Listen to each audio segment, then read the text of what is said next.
2017년 2월 25일 토요일 이기호의 실전 사주 분석 시작하도록 하겠습니다. 오늘은 토요일입니다. 직장인들이 일을 하면 항상 기다리는 게 휴일이잖아요. 오늘 토요일이고 날씨도 좋으니까 가족들과 함께 근처에 나가서 바람도 쐬고 식사도 같이 하시면 좋을 것 같습니다. 오늘 이기호의 실전 사주 분석 주인공은 50세 된 남성입니다. 이분이 25년 동안 출애라 운전을 했고요.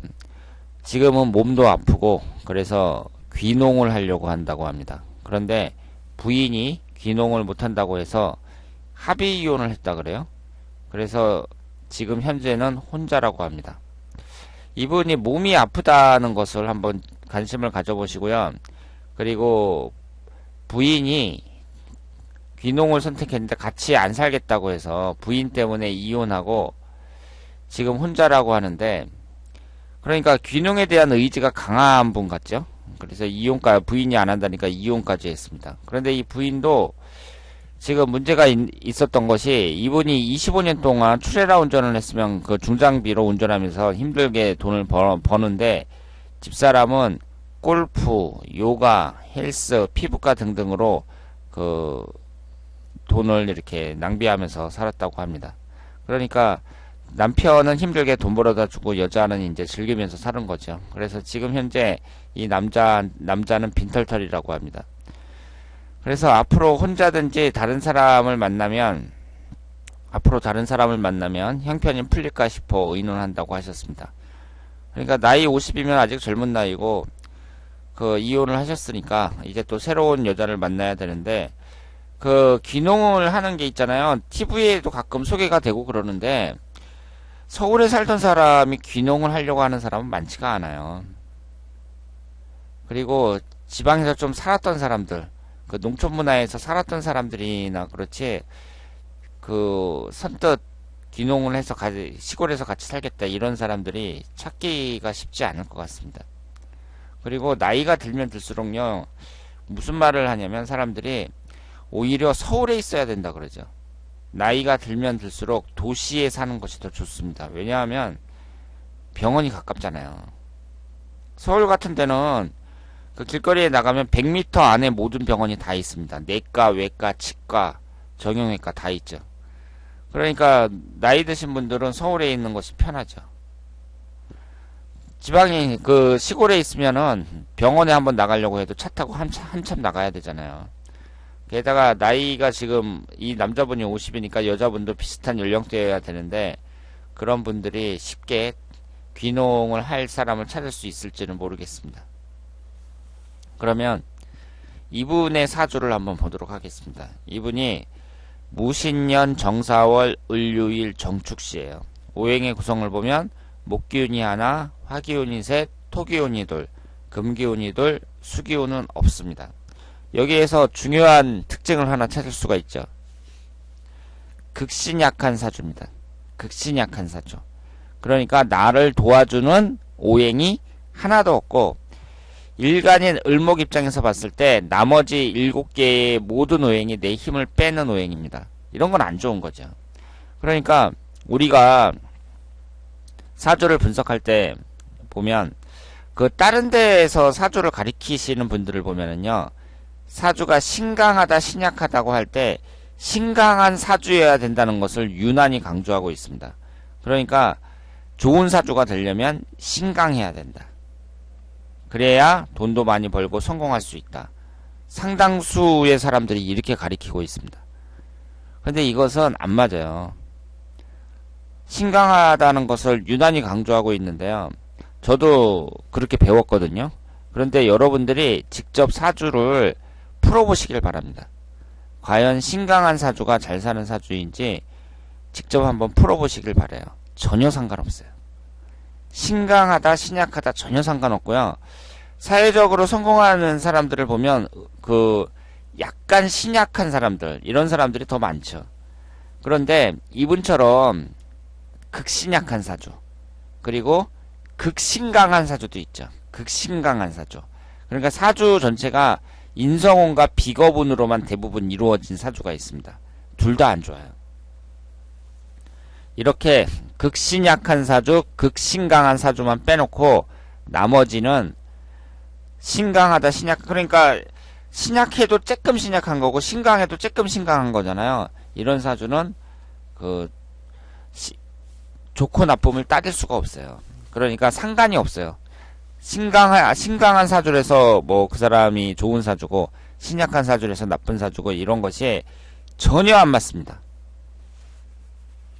그런데 사주책에 보면은 신강한 것을 매우 강조하고 있습니다. 신강해야만 성공한다, 뭐 이런 식으로 가리키고 있어요. 그러면 이분 사주가 이렇게 극신약한 사주니까 우리가 대운의 흐름을 봤을 때 이분을 도와주는 인성운이나 비거분이 들어와야 좋은 운이다, 이렇게 볼 수 있겠죠. 그러면 이 흘러가는 대운을 한번 보자고요. 흘러가는 대운이 그 수기운하고 목기운이 안 들어오죠. 처음에는 어릴 때부터 안 들어옵니다. 그러다가 47세 임술대운 이후로 들어와요. 그러니까 지금 입장에서 50세라는 지금 입장에서 봤을 때에는 운의 흐름이 점점 좋아진다고 봐야죠. 이전보다는 좋아진다고 봐야 됩니다. 그리고 이분 사주에서 봤을 때 극신약한 상태에서 지금 방합이 되잖아요. 축토하고 삼합이 됩니다. 이 지지를 보면은 사화하고 유금하고 축토하고 사유축 금기운이 되죠. 그러니까 이쪽에 전부 지지가 전부 금기운으로 변하는 거예요. 그래서 이 사주는 그 겉으로 볼 때에는 금기운이 두 개지만 이것이 삼합이 되면서 금기운이 아주 강해진다고 볼 수 있습니다. 그러면 여기에서 금기운이 뭐냐면 관살이죠. 금금목으로 나를 치고 있습니다. 물론 여기에서 식신상간운이 또 강하니까 이 금기운을 어느 정도 제어는 해주지만 어쨌든 극신약한 입장에서 나를 도와주는 오행이 하나도 없는 입장에서 금기운이 이렇게 강하니까 이 금기운이라는 것은 나를 극하는 거잖아요. 금금목으로. 그러니까 관살이 강한 사람들은 나이가 들면서 몸이 아픈 경우가 많다고 말씀을 드렸습니다. 그러니까 이분이 식신상간운이 어느 정도 있으니까 다행이지 만약에 이 식상운마저 없었으면은 더 심했다고 볼 수 있죠. 그래서 이 관살이 강한 사람들, 이런 사람들은 특히 건강에 문제가 있다, 이렇게 말씀을 드릴 수 있고, 그리고 지지에 보시면은요 역마살이 강하죠. 월지 포함해서 두 개가 역마살입니다. 그러니까 귀농이라는 그런 흔치 않은 선택을 했다고 말씀을 드릴 수 있습니다. 사람들이 그 자신의 거주지를 옮긴다든가 어디 멀리 가서 살아야겠다 뭐 이런 생각을 하는 게 쉽지가 않아요. 그런데 역마살이 아주 강한 사람들, 이런 사람들은 그런 생각을 하는 경우가 많이 있습니다. 그러면 이분은 사화하고 신금이 있으니까 인목이 들어올 때 인신사 삼형살이 형성이 되잖아요. 대운에서는 87세 이후에 들어옵니다. 완전히 황혼기에 들어오니까 미치는 영향이 별로 없다고 볼 수 있고요. 그 외에 1년운에서는 인목이 들어왔을 때를 가장 주의해야죠. 그리고 이분이 현재 임술대운이잖아요. 임술대운서부터 이제 인성운이 들어오기 시작하니까 그 계해대운이나 갑자대운이나 시간이 지날수록 좋아진다고 보고요. 이 임술대운의 1년운을 한번 보도록 하겠습니다. 지금 47세 갑오년부터 56세 개묘년까지 임술대운이 그 1년운이 10개가 들어왔다 나오는데요. 이미 갑오, 을미, 병신 3년은 지나갔어요. 그리고 올해가 정유년입니다. 올해가 정유년인데 지금 이 사주는 화기운하고 금기운이 너무 많잖아요. 수기운하고 목기운이 들어와야 용신운에 해당이 된다고 볼 수 있고, 지금 올해 정유년은 별로라고 봐야죠. 그리고 지금 여기에서 봤을 때 무술년이 위아래로 토기운이 강하게 들어오는데요. 이것이 재성운에 해당이 되잖아요. 그러니까 내년쯤에 여자를 만날 가능성이 높다고 보고, 일단 55세 이민년, 이때는 그 수기운하고 목기운이 좋기는 한데 그 삼형살에 해당이 됩니다. 그러니까 55세 이민년은 안 좋다고 봐야죠. 56세 개묘년은 지지가 묘유충으로 깨지죠. 그러니까 이분 같은 경우에도 지금 문제가 있는 게 뭐냐면, 이렇게 극신약한 입장에서 수기운하고 목기운이 용신운이라고 봐야 되잖아요. 그런데 목기운도 지지가 하필이면은 유금인 바람에 인목이 들어오면 인유 원진살이 되면서 인신사 삼역살이 형성이 되고, 지지가 사화하고 신금이 있으니까 묘목이 들어오면 묘유충으로 깨져버려요. 그러니까 이 사주는 지지의 목기운은 용신이 아니라 오히려 더 나빠요. 그러니까 안 좋은 사주죠. 제가 어제도 말씀을 드린 것 같은데, 사주를 분석을 할 때 용신과 기신이라는 게 중요하잖아요. 그래서 우리가 용신운이 들어오면 그 사람에게 좋은 운이 들어온다, 이렇게 생각을 하는데, 이분 같은 경우에는 지지의 구성이 용신이 들어오면 차버립니다. 인목이 들어오면 인신사 삼역살이 되니까 오히려 가장 나쁜 운이 돼버리는 거예요. 묘목이 들어오면 묘유충이 되니까 가장 나쁜 운이 됩니다. 그러니까 안 좋은 사주죠. 용신이 들어와도 그 자리에서 차버리는 그런 사주가 돼버리니까 안 좋은 사주라고 볼 수 있습니다. 그래서 1년운에서 봤을 때에도 우리가 흔히 생각하기를, 그러면 55세 이민년, 56세 계묘년은 용신인 수기운과 목기운이 들어오니까 55세, 56세에는 그 운이 좋겠구나, 이렇게 생각을 할 수 있는데, 막상 대입을 해보니까 좋은 게 아니라 가장 나쁜 애가 된다는 거죠.